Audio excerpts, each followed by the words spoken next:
Oke guys, Assalamualaikum warahmatullahi wabarakatuh. Jumpa lagi dengan Nuya Zahara Channel. Pada kesempatan kali ini kita akan membahas axle wheel suspension di bagian front axle, terutama dari segi bagaimana cara men-setting kestabilan roda bagian depan sehingga bisa memaksimalkan akselerasi saat berbelok, ataupun nanti kita bisa memaksimalkan kerja dari unit ini sesuai kondisinya sehingga mudah untuk dibawa, mudah dikemudikan, dan awet dari segi tire-nya sehingga tidak merusak kondisi dari mesin ya. Secara garis besar di bagian depan mesin itu yang kita kenal di bagian besar komponen itu ada istilah yang namanya front axle. Front axle ini adalah suatu kesatuan pada sebuah kendaraan yang digunakan untuk kemudi unit ya. Di bagian depan itu akan ada yang namanya terhubung dengan steering wheel. Nah, steering wheel ini nantinya akan digunakan sebagai media untuk berbelok dan juga untuk media menggerakkan unit ke sisi kanan ataupun kiri. Selain ada front axle, adapun dari steering wheel, di front axle juga dilengkapi dengan suspensi untuk menambahkan kenyamanan dari segi pengendara. Di situ juga terpasang brake ya. Nah, karena digunakan untuk berbelok, otomatis di sisi bagian depan axle itu ada komponen yang namanya steering link atau steering linkage. Nah, sehingga dari segi axle-nya, antara axle-nya itu biasanya ditambahkan dengan yang namanya mainframe. Nah, di mainframe inilah nanti kendaraan akan dijaga atau dihubungkan dengan kabin. Sedangkan yang terhubung dengan roda itu digunakan dengan A-frame atau frame bagian kanan dan kiri yang bisa bergerak fleksibel dengan diatur dengan yang ada namanya kingpin maupun dari segi komponennya. Sehingga ketika terjadi perbedaan posisi antara kanan dan kiri antara axle ini akan mempengaruhi dari sistem kemudi kendaraan sehingga dapat merusak atau kan mengurangi kestabilan unit sehingga bisa berakibat fatal kepada pengendaranya ya.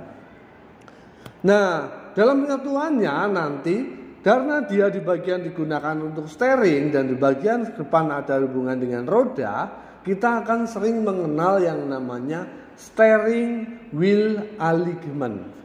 Apa itu steering wheel alignment? Adalah kondisi di mana roda ini harus bergerak halus dan akurat selama sistem kemudi ini dikerjakan sehingga mudah dalam melakukan pengoperasian. Harus stabil dan cepat kembali ke posisi yang sebenarnya jika mendapat beban dari jalan. Selain itu, ban juga tidak boleh cepat aus. Maka faktor-faktor yang harus diperhatikan ada 4 di sini. Yang pertama adalah kingpin inclination angle. Ya. Apa itu kingpin inclination angle? Ini adalah sudut kelurusan dari kingpin yang menghubungkan antara mainframe dengan kondisi knuckle yang terhubung dengan roda. Ya, di sini. Kemudian yang kedua adalah chamber. Ya. Kalau kingpin inclination angle ini adalah dilihat dari sudut kemiringannya antara frame dengan knuckle-nya sehingga pin penghubungnya itu diluruskan. Yang mana sudut kemiringannya roda ini adalah sebesar 5-8 derajat saja, nggak boleh lebih, nggak boleh kurang. Nanti hubungannya akan dengan beban axle-nya sehingga roda ini kalau kita lihat dari samping dia akan miring cenderung lurus ke atas atau miring keluar atau ke dalam. Sedangkan chamber ya, chamber ini adalah kondisi yang mana nanti ketika roda ini akan mendapatkan beban akan membentuk sudut pada saat unit ini memperoleh beban ya. Nah, chamber ini adalah kondisi di mana roda akan terlihat seperti terjadi perbedaan ukuran antara sisi bagian atas dan bawahnya ketika kita lihat dari bagian depan atau belakang roda. Ya. Atau secara garis besarnya chamber di sini adalah sudut kemiringan roda dengan kingpin inclination angle ketika unit ini mendapatkan beban dari atas. Sehingga kalau normal saat tanpa beban, posisi unit atau roda bagian depan itu cenderung akan lurus atau cenderung akan lebih besar di bagian atasnya. Kemudian ketika nanti dia mendapatkan beban, maka sudut rodanya di sini akan menjadi identik sama besar karena ada tekanan di sisi mainframe-nya. Nah, dua komponen ini antara kingpin inclination angle dan chamber angle ini nanti digunakan untuk mempermudah proses jalan sehingga pada saat steering itu akan lebih gampang.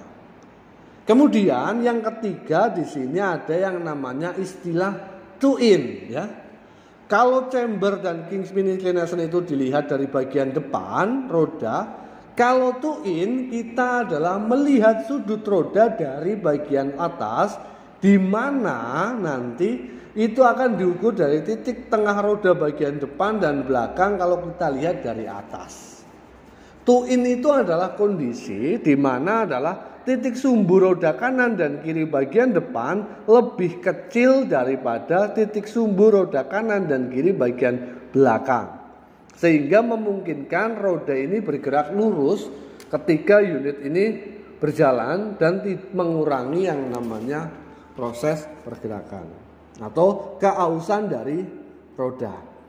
Sedangkan two out ini adalah kondisi di mana nanti sudut bagian depan roda lebih lebar daripada bagian belakang roda. Nah, untuk unit kendaraan roda 4 atau lebih itu two in akan lebih direkomendasikan. Dan mengatur two in ini kita bisa mengejas dari segi steering linkage yang ada di bagian belakang.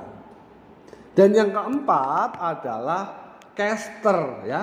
Caster ini adalah sudut kemiringan suspensi dengan kondisi bagian tengah roda ya. Jadi kalau kita garis lurus dengan kemiringan atau kita lihat samping, ini roda ini identik ke bagian depan atau ke bagian belakang ya. Yang mana caster angle ini fungsinya adalah membuat kemudi lebih mudah dan roda akan cenderung untuk bergerak maju atau mundur kembali ketika dilakukan pengereman atau lakukan yang namanya braking, pengereman ya. Nah, kalau kita lihat di sudutnya dia akan identik lurus ke depan seperti ini, maka ini disebut dengan caster positif. Kalau dia identik ke bagian belakang, maka kita sebut dengan istilah caster negatif. Yang mana sudut caster ini adalah di kisaran antara 1 sampai 2 derajat dengan titik sumbu bagian tengah roda.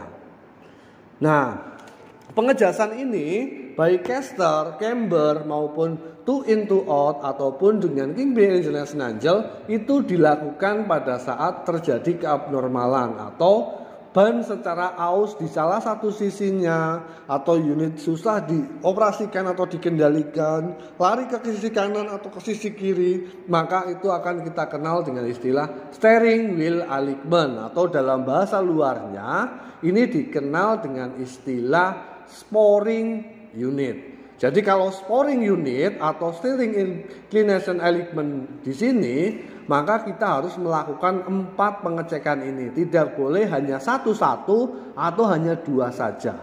Ya. Jadi kalau teman-teman nanti di bengkel, ketika melakukan sporing, ya, jangan hanya two in two out-nya saja ataupun hanya chambernya saja, tapi lakukan 4 ini. Bilang saja sama mekaniknya bahwa harus dilakukan keempat-empatnya untuk mengamankan pengoperasian dan juga untuk mencegah terjadinya kerusakan pada roda di salah satu sisinya sehingga lebih akurat, lebih awet dan lebih baik. Mungkin itu yang dapat saya sampaikan, kurang lebihnya saya mohon maaf. Saya akhiri. Assalamualaikum warahmatullahi wabarakatuh.